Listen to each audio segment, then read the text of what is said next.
अस्सलामुअलैकुम नाज़रीन, प्रोग्राम दिन भर में खुश आमदीद। मैं हूँ आपकी मेज़बान माहम जाहिद और प्रोग्राम का आगाज़ करते हैं। जी, सबसे पहले बात करते हैं कराची में ट्रैफिक हादसात और सियासी बयानबाजी की। तो कराची में जनवरी से लेकर अब तक मुख्तलिफ ट्रैफिक हादसात में 108 शहरियों की अमवात पर गवर्नर सिंध ने तशवीश का इजहार किया है और गवर्नर सिंध कामरान टिसोरी ने न सिर्फ वज़ीर आला सिंध मुराद अली शाह को बल्कि कायम मकाम chief justice Sindh high court को भी ख़त लिख दिया है। तर्जुमान गवर्नर सिंध के मुताबिक कामरान टिसोरी ने खत में लिखा है कि शहर में इंतजामी गफलत और कानून से रूगर्दानी हादसात की बड़ी वजह है।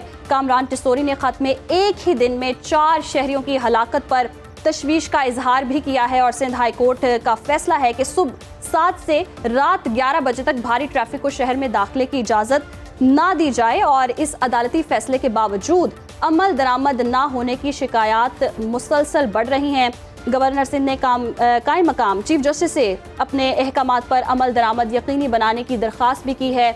जबकि हम बात करें दूसरी तरफ सेवन शरीफ जाने वाली ज़ायरीन की गाड़ियों के हादसात में 16 अफराद जाँ बहक और 25 अफराद जो हैं ज़ख्मी हुए हैं और ये मामला सिंध से ट्रैवल करके पंजाब दाखिल हो गया है। हादसात में पीपल्स पार्टी और नून लीग के गिले शिकवे की वजह जो है वो सामने आ रही है और वज़ीर इत्तलात पंजाब अस्मा बुखारी ने तर्जुमान सिंध हुकूमत के बयान पर रद्द अमल देते हुए कहा है कि पंजाब के 90% मंसूबे अपने फंड से मुकम्मल हो रहे हैं। सेवन में वज़ीर आला सिंध के इलाके में हादसे को वज़ीर इत्तलात सिंध शर्जील मेमन विफाक पर न डालें। वज़ीर इत्तलात सिंध शर्जील मेमन का कहना है कि विफाकी हुकूमत की नाअहली के बायस नेशनल हाईवे तामीर नहीं हो सकी है। तो किसकी जिम्मेदारी थी, क्या वजह थी, उन्होंने क्या कहा है ये भी देख लेते हैं। जिस रोड पे रोजाना कीमती जाने जाती हैं, यही हमारा चिल्लाना है, यही हमारा जो है वो शिकायत है कि रोजाना कीमती जाने जो जाती हैं सेवन वाले इस रोड से, वो NHA को रोड बनाना है, उन पे फर्ज है क्योंकि फेडरल गवर्नमेंट का रोड है। तो जिम्मेदारी जी विफाक पर डाल दी गई और इसी पर बात करने के लिए हमारे साथ मौजूद हैं तर्जुमान सिंध हुकूमत अली राशिद साहब। बहुत शुक्रिया आपके वक्त का। सर, कहिएगा, सिंध वाले मामला विफाक पर डाल रहे हैं, विफाक वाले कह रहे हैं जी कि अगर आपने रोड देखने तो लाहौर आके देखें तो रोडों की तामीर तो हो रही है। तो ये वजह क्या है, किसके ऊपर मलबा डालना चाहिए, गफलत किसकी है और अभी तक ये मामला, ये जो तामीर का मामला, ये हल क्यों नहीं हो सका? देखें, ये जो रोड है जो हाईवे की है, ये नेशनल हाईवे अथॉरिटी के अंडर आती है जो फेडरल इदारा है और इस पे जो है सिंध हुकूमत ने अपने हिस्से के 9 अरब रुपए ऑलरेडी वफाक को हम दे चुके हैं। अब जाहिर सी बात है, वफाक का ये एक हाईवे है जो कंप्लीट होना है और ये काफ़ी अरसे से पेंडिंग है। हम भी चाहते हैं कि दीगर सूबों की तरह अगर फेडरल हुकूमत दीगर सूबों में काम कर रही है तो सिंध का है। देखें, सिंध में बकाया जो रोडें हैं हैदराबाद में हो गई, बाकी कराची में हो गई और दीगर जो हमारी सूबाई उसमें आती हैं, तो उसमें आप देखेंगे कि बहुत बेहतरी है और बहुत अच्छी हमने बनाई हुई है। मगर ये एक चीज़ है जो तनकीद का निशाना सिंध हुकूमत को बनाया जाता है, इसलिए कि इतनी अवेयरनेस है नहीं कि ये डोमेन किसका है। ये डोमेन मैं यहाँ वाज़ेह कर दूँ फेडरल हुकूमत का है और ये भी नहीं कि कोई चीज़ हमारी तरफ से पेंडिंग है कि फेडरल हुकूमत से कह सके कि जी सिंध ने अपना हिस्से का शेयर नहीं दिया हुआ। 9 अरब रुपए ऑलरेडी वफाकी हुकूमत को अदा हो चुके हैं। अब वफाकी हुकूमत को अपना ये फ़राइज़ जो है उसको अंजाम देना है और हम भी चाहते हैं कि बाकी सूबों से हम जुड़े, रोडें अच्छी हों, हमारे सिंध के जितने भी रहने वाले हैं उनको सहूलत मिले। तो उस पर जो है बिल्कुल हमने अपनी आवाज़ उठाई है और वफाक अली राशिद साहब आवाज़ तो उठाइए, जैसे कि आप कह भी रहे हैं कि 9 अरब रुपए दे चुके हैं। अगर फंड्स दे सकते हैं तो फिर तामीर का काम भी करवा लिया जाए। विफाक के ऊपर इतनी नज़र रखी हुई विफाक वाले तो इस पे तनकीद का निशाना बना रहे हैं, वो तो कह रहे हैं हमारी जिम्मेदारी नहीं है ये। नहीं, देखें, मैं आपको बताऊं, अगर ये कह रहे हैं तो ये गलत बयानी है। ये तो अगर आप रिकॉर्ड उठा के देख लें, कानून उठा के देख लें, NHA जो अथॉरिटी है जिसके पास को ये ठेका मिला हुआ है वो नेशनल हाईवे अथॉरिटी है जो एक वफाक फेडरल हुकूमत के अंडर आता है।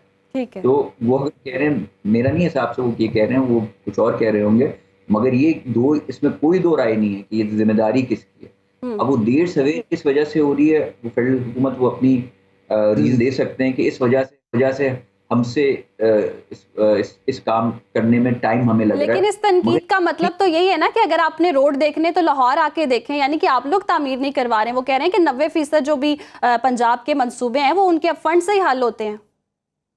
तो देखें तो हमारे भी जो मंसूबे हमारे फंड से होते हैं उस पर हम भी अच्छा काम कर रहे हैं, चाहे सेहत का हो, एजुकेशन का हो, बाकी इंफ्रास्ट्रक्चर हो, बड़े बड़े मेगा प्रोजेक्ट्स हैं जो सिंध हुकूमत के ज़ाती अपने अकेले हैं वो कर रहे हैं। एक अगर है फेडरल हुकूमत का जो नेशनल हाईवे, सारा पूरे पाकिस्तान का देखिए नेशनल हाईवे जो होता है वो फेडरल हुकूमत की जिम्मेदारी होती है और वो करता है। वो सूबे से अपना जो शेयर मांगता है कि भाई आप इसकी अदाई करें और बाकी सब काम हम करेंगे।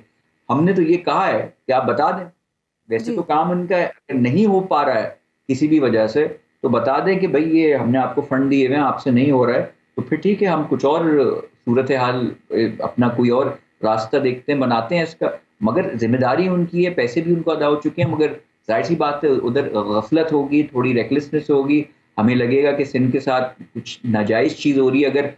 अगर ये कह रही है कि लाहौर में आके देखें तो ये खुशी की बात नहीं है, ये अफसोस की बात है, इसलिए कि लाहौर पंजाब का हिस्सा है, तो सिंध भी, ये सक्खर और ये हैदराबाद ये भी पाकिस्तान का ही हिस्सा है ना। अली राशिद साहब चलिए ठीक है, गिले शिकवे तो एक जगह, ये मामला शायद हल भी हो जाए। क्या लगता है आपको कब तक ये मामला हल होगा, तामीर होगी, ताकि आवाम को सहूलत मिले? क्योंकि अल्टीमेटली नुकसान तो आवाम का हो रहा है, हादसात में इजाफा हो रहा है और हाई कोर्ट में भी बात जा चुकी हुई है, दरखास्तें भी जमा करवा दी हुई हैं, एक्शन भी लिया जा रहा है, लेकिन उस पर अमल दरामद भी नहीं हो रहा। तो आप कैसे समझते हैं कि इन हादसात को फिर कंट्रोल कैसे किया जाए? देखें, सियासत में हमेशा डायलॉग से और बात करके चीज़ों को हल किया जा सकता है। हमने बात की है, वफाकी हुकूमत जो है, आपको जैसे पता है कि हम भी उसमें हैं मौजूद, हमने ठीक है फेडरल हुकूमत में वजारतें नहीं ली हुई हों, मगर वफाकी हुकूमत को कायम दायम रखने में एक पीपल्स पार्टी का बहुत बड़ा किरदार है। अगर माइनस पीपल्स पार्टी ये हुकूमत चल नहीं सकती ना। तो हम अगर अपना मुकदमा रखेंगे आई एम श्योर वफाकी हुकूमत के सामने कि भाई ये चीज़ें जो हमने रख दिया है, तो आप आने वाले वक्तों में देखेंगे बहुत जल्द इसका रिजल्ट आएगा और इंशाल्लाह इसमें बेहतरी होगी। चलें, उम्मीद करते हैं आने वाले वक्तों में इस पर रिजल्ट भी मिले और बेहतरी भी हो। अली राशिद साहब, तर्जुमान सिंध हुकूमत, हमारे साथ बहुत शुक्रिया आपके वक्त का। और नाजरीन, हम अपने प्रोग्राम में बारहा इस हवाले से जिक्र कर चुके हैं कि डंपर से काफ़ी हादसात हो रहे हैं, इतने हादसात रुनुमा हो रहे हैं कि हाई कोर्ट तक मामला गया और वहाँ से भी जी ऑर्डर्स तो जारी हुए थे कि जी हैवी ट्रैफिक जो है वो रात देर से चलाई जाए, लेकिन उस पर भी अमल दरामद नहीं हो रहा था, जिसकी वजह से हादसात में बहुत इजाफा हो रहा था। एक्शन तो लिया जा रहा है, अब इस पर अमल दरामद कितनी जल्दी होता है ये देखने वाली बात है। आगे बढ़ते हैं जी। सिंध हाई कोर्ट का मुस्तफ़ा आमिर कत्ल केस के मरकजी मुलजिम अरमगान को कल पेश करने का हुक्म। ट्रायल कोर्ट के जिस्मानी रिमांड न देने के फैसले के खिलाफ पुलिस की दरखास्त पर समाअत हुई। जस्टिस जफर अहमद राजपूत ने इस्तिफसार किया, क्या इंसदादी दहशतगर्दी की अदालतों के मुंतजिम जज ने रिमांड रिपोर्ट नहीं पढ़ी थी? एडिशनल प्रोसिक्यूटर ने जवाब दिया कि ट्रायल कोर्ट हमें रिमांड ऑर्डर की कॉपी तक नहीं दे रही। सेशन जज गरबी की अदालत से मकबूल मुस्तफ़ा आमिर की कब्र कुशाई की दरख्वास्त भी मंजूर कर ली गई है। और कराची में अगवा के बाद कत्ल होने वाले मुस्तफ़ा आमिर की जली हुई गाड़ी की डिक्की से लाश मिलने के बाद हब थाने में दर्ज मुकदमे की तफसीलात भी सामने आ गई हैं। तो इस मामले में क्या पेशरफ्त हुई है, जानने के लिए हमारे साथ हमारे नुमाइंदा भी मौजूद हैं, सलमान अहमद। सलमान, कहिएगा आप, इस मामले में क्या पेशरफ्त हुई है, पोस्टमार्टम रिपोर्ट में क्या सामने आया? और जैसे कि कहा जा रहा था कि जी लड़ाई हुई, झगड़ा हुआ, किस वजह से वो लड़ाई झगड़ा हुआ? लड़की की वजह से हुआ, तो लड़की का बयान कब तक रिकॉर्ड किया जाएगा? कार्रवाई कैसे आगे बढ़ेगी? जी देखिए, जो डिफेंस दरख्शां के रिहायशी हैं मुस्तफ़ा आमिर, उनको जो अगवा के बाद बेदर्दी से कत्ल करने का मामला है, उस हवाले से जो है वो मैं आपको बताऊं कि जब 6 जनवरी को ये कहानी शुरू हुई, जब मुस्तफ़ा आमिर अपने घर से अरमगान के घर गए और फिर लापता हो गए, और जिसके बाद जो वालिदैन हैं उनकी जानिब से मुकदमा भी दर्ज किया गया, और मुकदमा दर्ज करने के बाद तावान की कॉल भी अहल खाना को आई, और जिसके बाद जो तफ्तीशी अफसर हैं और जो पुलिस एहलकार हैं उन्होंने जब छापा मारा अरमगान के घर पर, तो वहाँ से फायरिंग भी की गई पुलिस पर, जिसकी वजह से पुलिस अफसर समेत 2 एहलकार भी जो है वो ज़ख्मी हुए थे। इसी हवाले से 10 फरवरी को रिमांड की इस्तदा की थी पुलिस की जानिब से, लेकिन जो रिमांड के बजाय अदालत ने जो है वो जुडिशल रिमांड पर जो है वो अरमगान को भेज दिया, जिसके बाद जो प्रोसिक्यूटर जनरल सिंध हैं जो उन्होंने जो है वो दरख्वास्त दायर की थी, और उस दरख्वास्त पर सिंध हाई कोर्ट पर आज समाअत हुई, और समाअत में जो है वो जो सरकारी वकला हैं उन्होंने जो है वो अदालत के सामने इस्तदा की कि 10 फरवरी को रिमांड मांगा गया था पुलिस की जानिब से, लेकिन उसको हैरान कुन तौर पर जुडिशल रिमांड पर भेज दिया गया, जिसकी वजह से जो तफ्तीश है उसका इदारेकार जो है आगे नहीं बढ़ पा रहा। और इसी वजह से उन्होंने इस्तदा की कि जो अरमुगान है उसको जो है वो पुलिस के हवाले रिमांड पर दिया जाए, जिसके बाद अदालत ने जो रिमांड दिए कि जब तक मुल्जिम हमारे सामने पेश नहीं होगा, जब तक हम उससे बयानात नहीं ले लेते, जब तक तफ्तीश आगे नहीं बढ़ सकती। जिसके बाद जो है वो जो पुलिस अदालत है उसने अदालत की जानिब से अरमुगान को कल सुबह यानी कि मंगल की सुबह 9:30 बजे जो है वो अदालत में पेश करने का हुक्म भी दिया है। और पेश करने का हुक्म तो दिया है। सलमान, ये कहिएगा जैसे कि इसका दोस्त है शहराज जिसने पूरी मनसूबाबंदी की कार्रवाई की, उसको गिरफ्त में लिया गया? जी बिल्कुल, जो सहूलतकार है शहराज, उसका दोस्त, उसको जो है वो गिरफ्तार कर लिया गया था। और हफ्ते के रोज जो है वो उस वक्त ड्रामाई शक्ल इख्तियार करके कथा कलामी के लिए माजरत। प्रोग्राम में यहाँ वक्त हुआ है ब्रेक का, वापस आएंगे ब्रेक के बाद। वेलकम बैक नाजरीन। प्रोग्राम में अब कुछ बात करेंगे चैंपियंस ट्रॉफी की। तो चैंपियंस ट्रॉफी 2025 का बड़ा क्रिकेट मेला सजने में सिर्फ एक दिन बाकी रह गया है। पाकिस्तान और न्यूजीलैंड परसों 19 फरवरी को चैंपियंस ट्रॉफी के पहले मैच में मद्दे मुकाबिल होने जा रहा है। और शायकीन क्रिकेट और दीवानों के लिए बहुत ही अच्छी खुशखबरी भी है और वो बड़े पुरजोश भी हैं। जनूबी अफ्रीका, न्यूजीलैंड और अफगानिस्तान की टीमें भी पहले ही पाकिस्तान पहुंच चुकी हैं। इसी हवाले से अपडेट्स लेंगे हादिया फयाज से जो हमारे साथ स्टूडियो में मौजूद हैं। हादिया, सबसे पहले तो बहुत शुक्रिया आपके वक्त का। कहिएगा कैसी तैयारियां देख रही हैं आप? एक दिन बाकी रह गया है, कितने पुरजोश है शायकीन और कितनी टीमें जो हैं इस वक्त पाकिस्तान आ चुकी हैं? तैयारियां तो ज़ोर शोर से जारी है क्योंकि पाकिस्तान डिफेंडिंग चैंपियन है। एक प्रेशर भी होता है कि आप होस्ट भी हैं और डिफेंडिंग चैंपियन भी हैं। उसके बाद शायकीन का जो जोश और खरोश है वो अरूज पे पहुंच चुका है क्योंकि इतना बड़ा इवेंट 29 साल बाद पाकिस्तान होस्ट करने जा रहे हैं। एक ICC का इवेंट होस्ट करने जा रहा है और बड़ी बड़ी टीम्स पाकिस्तान तो पहले भी चक्कर लगा चुकी हैं, लेकिन अब एक ICC का इवेंट पूरा बाकायदा तौर पर पाकिस्तान में हो रहा है। कज़ाफ़ी स्टेडियम नया तामीर हुआ है, उसको देखने के लिए भी काफ़ी ज़्यादा एक्साइटेड हैं शायकीन क्रिकेट। और जो मैचेस होने जा रहे हैं वो भी काफ़ी ज़्यादा उसके लिए एक्साइटेड हैं क्योंकि पहला ही मैच पाकिस्तान और न्यूजीलैंड का होने जा रहा है कराची में। तैयारियां भी जोरों शोर से जा रही हैं टीम्स की भी, और ऑस्ट्रेलिया की टीम भी आज पहुंच गई है। सिर्फ इंग्लैंड की टीम रह गई है, वो आज रात तक भी वो लाहौर पहुंच जाएगी।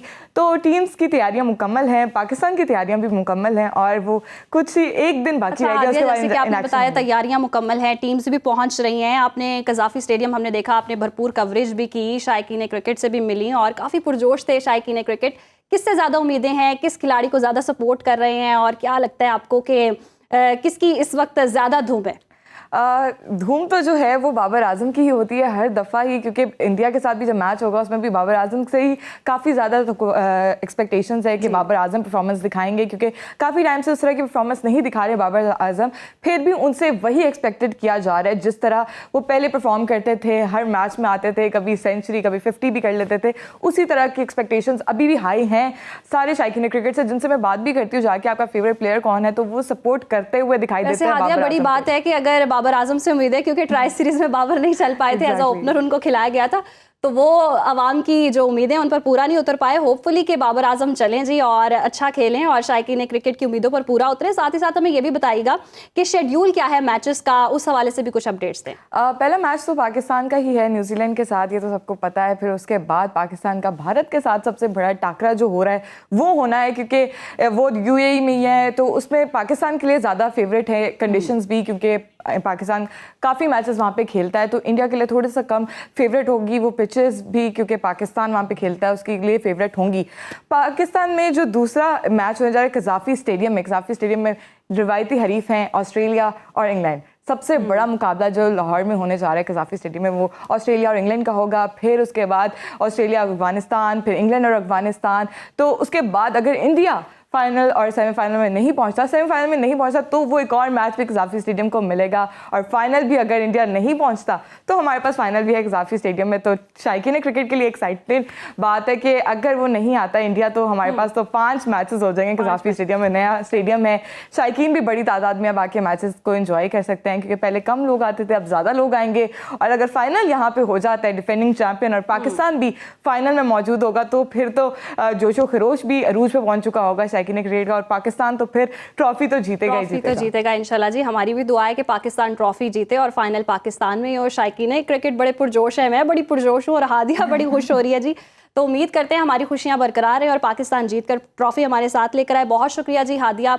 प्रोग्राम में आगे बढ़ेंगे, बात करेंगे जी बड़े सगीर के अजीम सूफी बुजुर्ग हज़रत लाल शहबाज कलंदर के सालाना 773वें उर्स की तो सेवन में ये उर्स जो है जारी है और 3 रोज़ा उर्स मुबारक की तकरीबात है जिसके इंतजामात मुकम्मल कर लिए गए हैं। इस हवाले से तफसीलात लेंगे रमीज़ अली सोलंगी से। बताइएगा कैसे इंतजामात देख रहे हैं आप? जी बिल्कुल, सिंध के सूफी बुजुर्ग हजरत लाल शहबाज कलंदर के 773वें उर्स मुबारक का बाकायदा आज आगाज हो चुका है। कायम मकाम गवर्नर सिंध जो है अवैस कादरी शाह जो है हजरत लाल शहबाज कलंदर पर चादर चढ़ा के उसका बाकायदा तौर पर जिसके बाद आगाज किया गया।